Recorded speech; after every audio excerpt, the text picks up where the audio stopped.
Assalamualaikum warahmatullahi wabarakatuh. Selamat pagi semuanya. Perkenalkan, kami dari kelompok 5 mahasiswa program studi Manajemen Fakultas Ekonomi dan Bisnis. Pada kesempatan ini kami akan mempresentasikan materi pada mata kuliah Bisnis Internasional kelas A1 yang diampu oleh Bapak Stefanus Dedi Diomedes SE MM.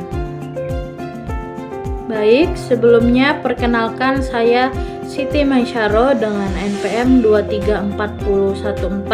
234414747 dan teman saya yang bernama Aman Niatul Ulia dengan NPM 234141768. Pada presentasi ini kami akan membahas tentang materi bab 5 yaitu lingkungan politik dan hukum internasional. Pada slide ini ada pendahuluan, yaitu lingkungan politik dan hukum internasional merupakan seluruh kondisi politik, kebijakan pemerintah, serta sistem hukum yang memengaruhi kegiatan bisnis antar negara.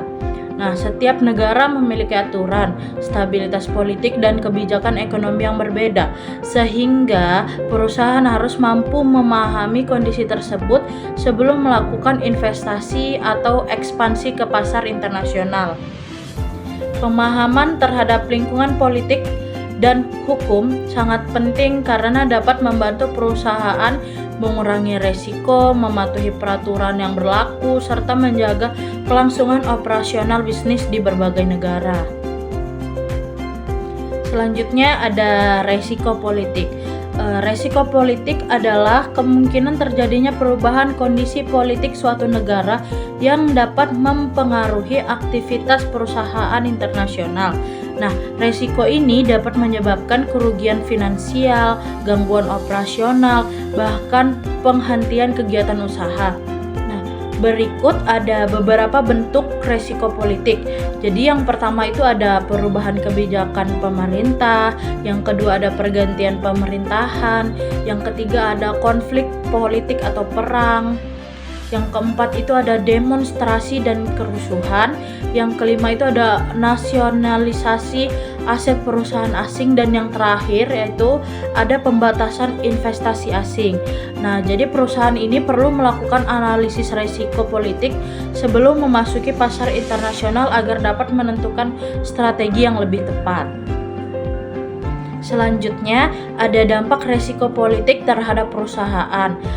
Jadi resiko politik dapat memberikan berbagai dampak terhadap perusahaan, yaitu yang pertama ada menurunnya kepercayaan investor, yang kedua ada terhambatnya kegiatan produksi dan distribusi, yang ketiga ada kerugian akibat perubahan pajak atau tarif, yang keempat ada kesulitan memperoleh izin usaha. Nah, yang kelima ini ada gangguan rantai pasok internasional, dan yang terakhir itu ada penurunan keuntungan perusahaan. Baik, selanjutnya ada cara untuk mengurangi resiko. Yang pertama itu adalah untuk melakukan analisis negara tujuan dulu. Selanjutnya ada diversifikasi investasi. Selanjutnya kemudian menjalin hubungan baik dengan pemerintah. Nah, yang terakhir ini adalah menggunakan asuransi risiko politik. Selanjutnya ada sistem hukum internasional. Sistem hukum internasional merupakan kumpulan aturan yang mengatur hubungan antar negara maupun aktivitas bisnis lintas negara. Dalam bisnis internasional, perusahaan juga harus memahami sistem hukum yang berlaku agar tidak melanggar peraturan negara tujuan. Nah, selanjutnya itu ada beberapa sistem hukum yang umum digunakan, yaitu yang pertama ada common law, yaitu berdasarkan putusan hakim dan presiden. Yang kedua ada civil law, yaitu berdasarkan undang-undang yang tertulis. Yang ketiga ada religious law, yaitu berdasarkan ajaran agama. Yang keempat ada customary law, yaitu berdasarkan adat atau kebiasaan masyarakat. Nah, pemahaman sistem hukum ini membantu perusahaan untuk menjalankan bisnis secara legal dan aman. Selanjutnya ada pentingnya sistem hukum internasional. Jadi sistem hukum internasional ini memiliki peran penting dalam dunia bisnis karena yang pertama dapat memberikan kepastian hukum dalam transaksi internasional. Yang kedua, melindungi hak perusahaan dan investor. Yang ketiga, mengatur kontrak bisnis antar negara. Yang keempat, menyelesaikan sengketa perdagangan. Yang kelima, dapat melindungi hak kekayaan intelektual. Yang terakhir, menjamin persaingan usaha yang sehat. Jadi, dengan mematuhi hukum internasional, perusahaan ini dapat meningkatkan kepercayaan mitra bisnis dan mengurangi potensi konflik hukum. Regulasi perdagangan internasional adalah berbagai aturan yang mengatur kegiatan ekspor, impor, investasi, dan kerjasama ekonomi antar negara. Tujuan regulasi perdagangan yaitu 1. Memperlancar arus barang dan jasa, 2. Melindungi kepentingan negara, 3. Menjamin persaingan yang adil, 4.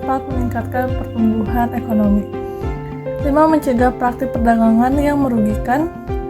Regulasi ini diterapkan melalui peraturan nasional maupun perjanjian internasional.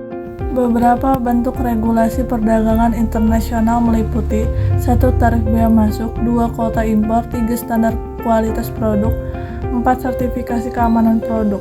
Aturan ekspor dan impor, 1. Perjanjian perdagangan bebas atau FTA, 2. Perlindungan hak kekayaan intelektual. Regulasi tersebut bertujuan menjaga kualitas produk sekaligus melindungi kepentingan ekonomi suatu negara. Masalah perdagangan adalah berbagai faktor yang membatasi atau menghambat arus perdagangan internasional.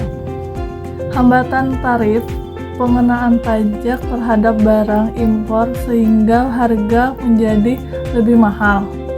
Hambatan non-tarif, yang pertama kuota impor, 2. Persyaratan administratif, 3. Standar teknis produk, 4. Persyaratan kesehatan dan keamanan, 5. Larangan impor barang tertentu.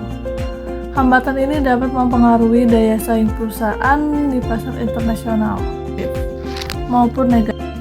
Dampak positif, yang pertama melindungi industri dalam negeri, yang kedua meningkatkan penggunaan produk lokal, 3. Menjaga stabilitas ekonomi nasional.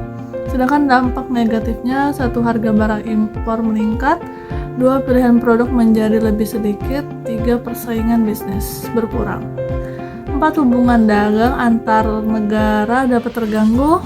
Oleh karena itu diperlukan kebijakan perdagangan yang seimbang agar tetap mendukung pertumbuhan ekonomi. Kesimpulan akhirnya, dalam era globalisasi, perusahaan tidak hanya dituntut memiliki produk yang berkualitas, tetapi juga harus memahami kondisi politik, sistem hukum, regulasi perdagangan, serta berbagai hambatan perdagangan di setiap negara. Kemampuan beradaptasi terhadap lingkungan politik dan hukum internasional akan membantu perusahaan mengurangi risiko, meningkatkan kepatuhan terhadap peraturan, memperkuat hubungan bisnis, dan menciptakan keunggulan kompetitif di pasar global. Keberhasilan bisnis internasional tidak hanya ditentukan oleh peluang pasar, tetapi juga oleh kemampuan memahami lingkungan politik dan hukum yang berlaku.